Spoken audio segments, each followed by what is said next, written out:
নমস্কার বন্ধুরা, আমি সাধনার হেসেলে আপনাদের সবাইকে স্বাগত জানাই। আশা করি আপনারা সবাই খুব ভালো আছেন।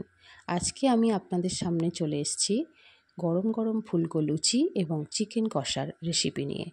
বাঙালি মানেই কিন্তু লুচি এবং চিকেন কষা। রাত্রের রেসিপিতে যদি এরকম গরম গরম লুচি এবং চিকেন কষা থাকে তাহলে কিন্তু ডিনারটা কিন্তু একেবারেই জমে যায়, তাই না বন্ধুরা? তো চলুন আজকে আমি কিভাবে লুচি এবং চিকেন কষা বানাই সেটা আপনাদের সাথে শেয়ার করব। আর দেরি না করে চলুন শুরু করি। লুচি এবং চিকেন কষা বানানোর জন্য প্রথমেই নিয়ে নিয়েছি 500 গ্রাম পরিমাণ চিকেনটাকে আমি ভালো করে ধুয়ে নিয়েছি। এবার নিয়ে নিয়েছি 4টে আলুগুলোকে আমি কেটে ধুয়ে পরিষ্কার করে নিয়েছি। চিকেন কষা বানানোর জন্য যে মশলাগুলো লাগবে সেটা হলো 3টে মিডিয়াম সাইজের পেঁয়াজ, 2টো টমেটো, 4টে কাঁচা লঙ্কা, 7-8 কোয়া রসুন এবং অল্প একটু আদা। এবার আমি মশলাগুলোকে ভালো করে পরিষ্কার করে একটি মিক্সিং জারে দিয়ে এটাকে ব্লেন্ড করে নিয়েছি। আর বাকি যে মশলাগুলো লাগবে সেটা হলো 1 টেবিল স্পুন হলুদ গুঁড়ো, 1 টেবিল স্পুন জিরের গুঁড়ো, 1 টেবিল স্পুন ধনে গুঁড়ো, 2টো তেজপাতা, গোটা গরম মশলা, গোটা জিরে এবং অল্প একটু গুঁড়ো গরম মশলা। এবার আমি বাটা মশলাটাকে দিয়ে দেব মাংসর মধ্যে। চিকেনের মধ্যে আমি পুরো বাটা মশলাটাকে দিয়ে দিলাম। এবার আমি এতে অ্যাড করে নেব 4 টেবিল স্পুন মতো টক দই। এই টক দইয়ের বদলে বন্ধুরা আপনারা পাতিলেবুর রসও ব্যবহার করতে পারেন মাংসটাকে ম্যারিনেট করার জন্য।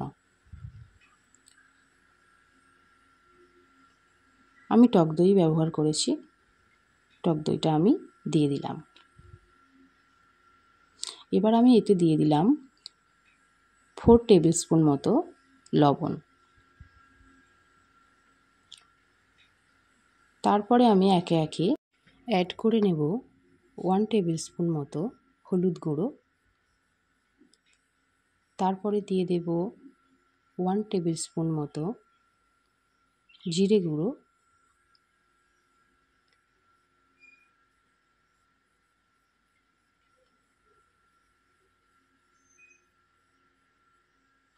এরপরে দিয়ে দেব 1 টেবিল স্পুন ধনিয়া গুঁড়ো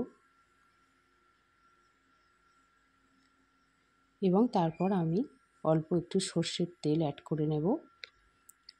সর্ষের তেল অ্যাড করে নিয়ে এটাকে ভালো করে মাখিয়ে নেব।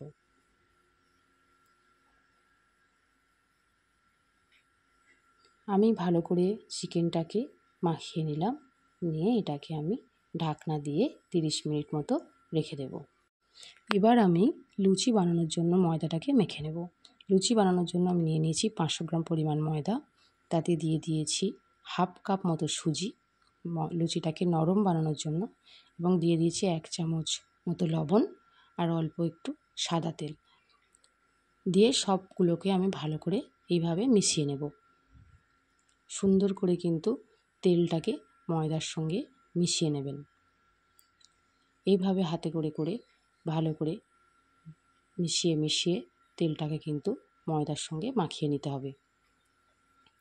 আমার একটু তেল কম হয়েছিল, আমি আবারও একটু তেল অ্যাড করে নিলাম। আবারও আমি ময়দাটাকে ভালো করে মিশিয়ে নিচ্ছি। এইভাবে ময়দাটাকে এমনভাবে মেশাবেন বন্ধুরা যে দেখবেন এইভাবে যেন মুঠো করা যায়। এইভাবে একটু মুঠো করা গেলে তাহলে বুঝবেন ময়দাটা কিন্তু একেবারেই ঠিকঠাক মাখানো হয়েছে। এবারে অল্প অল্প জল দিয়ে দিয়ে ময়দাটাকে মেখে নেবেন। একেবারেই বেশি জল দিয়ে দেবেন না, তাহলে কিন্তু ময়দাটা প্রথমেই নরম হয়ে যেতে পারে। অল্প অল্প জল দিয়ে দিয়ে ময়দাটাকে মেখে নেবেন। আমার ময়দাটা মাখা হয়ে গেছে, এরকম একটি ডো তৈরি হয়েছে এবং এতে আমি অল্প একটু তেল চারিদিকে লাগিয়ে দিলাম। দিয়ে এটাকে আমি ঢাকনা দিয়ে 15 থেকে 20 মিনিট রেস্টে দিয়ে দেব। এবার আমি কড়াইতে তেল নিয়ে নিয়েছিলাম, তেলটা আমার গরম হয়ে গেছে। আমি কেটে রাখা আলুগুলোকে দিয়ে দিলাম। আলুগুলোকে দেওয়ার পর একটু নাড়াচাড়া করে লাল লাল করে ভেজে নিতে হবে বন্ধুরা। আমি আলুগুলোকে ভালো করে লাল লাল করে ভেজে নিচ্ছি। এই সময় গ্যাসের ফ্লেমটাকে লো টু মিডিয়াম ফ্লেমে রাখবেন, তাহলে আলুগুলো খুব সুন্দরভাবে ভাজা হবে।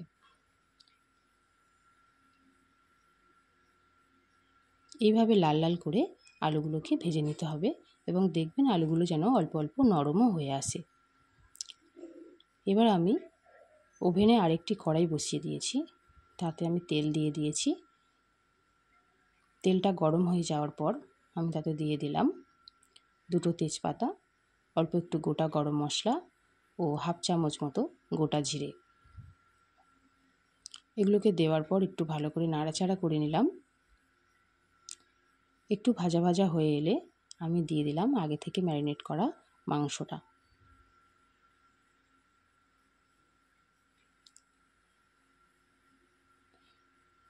মাংসটাকে দিয়ে আমি ভালো করে নাড়াচাড়া করে নিলাম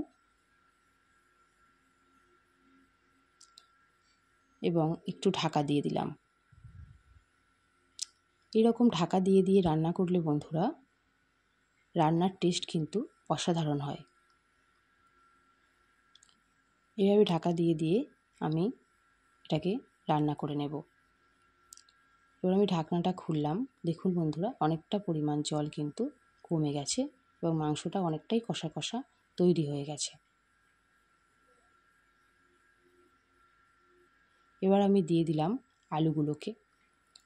আলুগুলোকে দিয়ে ভালো করে নাড়াচাড়া করে নিয়ে আবারও একটু ঢাকনা দিয়ে দিয়েছিলাম। এবার আমি ঢাকনাটা খুলে নিলাম। দেখুন বন্ধুরা আমার চিকেন কিন্তু প্রায় রেডি হয়ে এসছে। আমি আবারও একটু ভালো করে নাড়াচাড়া করে নিচ্ছি এবং এই সময় আপনারা দেখে নেবেন চিকেনটা ঠিকঠাক নরম হয়েছে কিনা।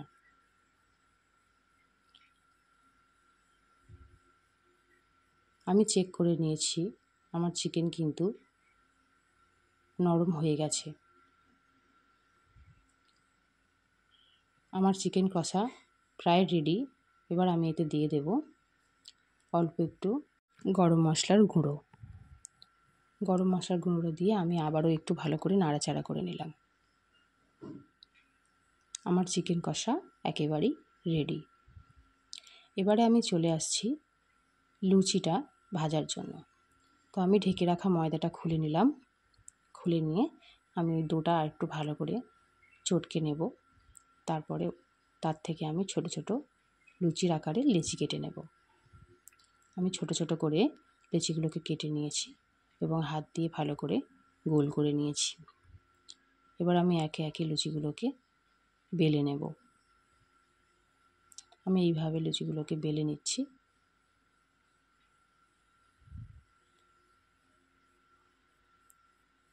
এভাবে করে আমি সমস্ত লুচিগুলোকে বেলে নিয়েছি। এবার আমি ওভেনে একটি কড়াই বসিয়ে দিয়েছি। কড়াইতে দিয়ে দিচ্ছি বেশ খানিকটা পরিমাণ মতো তেল। তেলটা গরম হয়ে এলে আমি একে একে লুচিগুলোকে ছেড়ে দেব। আমার তেল গরম হয়ে গেছে। আমি একে একে লুচিগুলোকে দিয়ে এইভাবে উল্টে পাল্টে ভেজে নেব।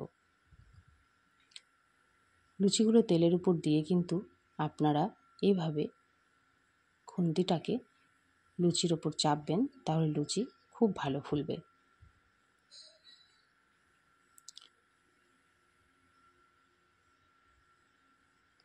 এভাবে করে আমি সমস্ত লুচিগুলোকে ভেজে নেব। দেখুন বন্ধুরা আমার প্রত্যেকটা লুচি কিন্তু খুব সুন্দরভাবে ফুলছে। আর ময়দা মাখার সময় যে সুজিটা দিয়েছিলাম, সুজিটার জন্য কিন্তু বন্ধুরা লুচি কিন্তু আরও অনেক মুচমুচে হবে। আমার লুচি রেডি হয়ে গেছে। আমি আপনাদেরকে এখন সার্ভ করে দেখাচ্ছি। ধন্যবাদ বন্ধুরা এতক্ষণ আমার সাথে থাকার জন্য। আমার এই রেসিপিটা যদি আপনাদের ভালো লেগে থাকে তাহলে লাইক, কমেন্ট ও শেয়ার করে দেবেন। আর আমি যখনই কোনো নতুন ভিডিও দেব সেটা যাতে সবার আগে আপনার কাছে পৌঁছে যায় সেজন্য আমার চ্যানেলটিকে সাবস্ক্রাইব করে দেবেন এবং বেল আইকনটিকে প্রেস করে দেবেন। আজ এই পর্যন্তই। আবারও দেখা হচ্ছে অন্য কোনো স্বাদের অন্য কোনো রেসিপিতে।